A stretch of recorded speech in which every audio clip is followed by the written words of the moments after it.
Welcome to one of the most haunted buildings on the eastern seaboard, the Peyton Randolph House. Over 2,000 people have died in and around the house since it was built in 1715, and many remain haunted to this day. The house was once featured in the USA Today as one of the most haunted houses in the US, and in 1721 it was purchased by Sir John Randolph. He was one of the first colonial Virginians to receive knighthood.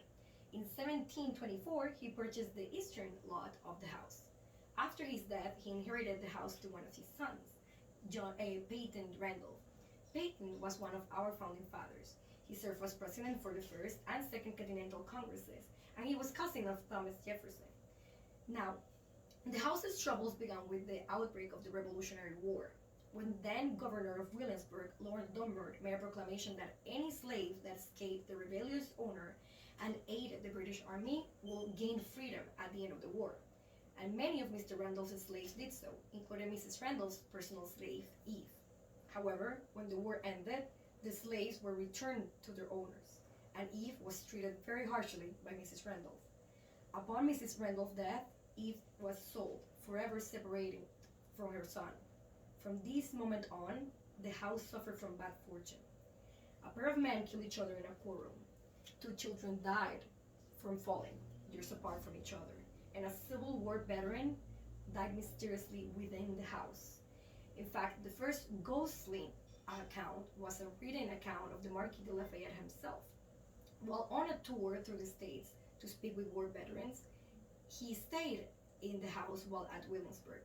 In October 1824, he wrote the following of his experience there, and I quote, "I felt fortunate to lodge in the home of a great man, Peyton Randolph.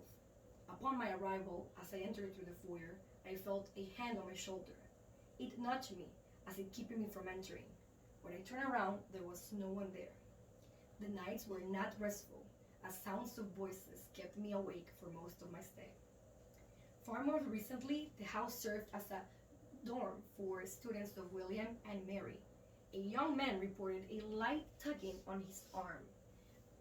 He believed himself to be sleeping, but this hopeful belief was dashed as the bed began to shake violently. He quickly got out of the bed, but found the room completely empty.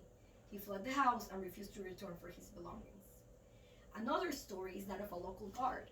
He was dutifully performing his rounds, and while in the basement, he heard a loud, otherworldly roar fill the house. The man tried to flee, but he felt an invisible presence gripping him by the ankles, anchoring him to the floor. He radioed for help, and in 10 minutes, help arrived. They found the door wedged closed, and they had to force it open to free the man. This story is now used as a warning during guards training, as a warning for guards, letting them know what to expect when dealing with the house. But why is the house so haunted, you may ask? Well, we did some research, which you can read in full detail in our blog. In the 1930s, 2 archaeologists working for the Colonial Williamsburg uncovered 2 Native American graves. They wrote a report that this should not be disturbed. Another digging found native artifacts like native pottery. In addition, the homes built in the area constructed large basements, which possibly destroyed many of the native remains. In an interview, it was revealed that the people around the area knew about the presence of the remains and the artifacts. In fact, a woman demanded to be allowed to keep some of these artifacts, including native pottery, and they told her that whatever they dug up, she could have. Now, in 1941, the National Park Service was building a tunnel on the east side of the house for the National Historic Parkway. While doing this, they disturbed the 2 graves. So all of this aforementioned is believed to be the best explanation for the early hauntings and the strong paranormal activity that gives the house the title of the most haunted house of Williamsburg. Now, we were once leading a tour near the house, and while talking about the history of the house, 6 of the EMF detectors that were carried by the group went from fully charged battery to completely dead.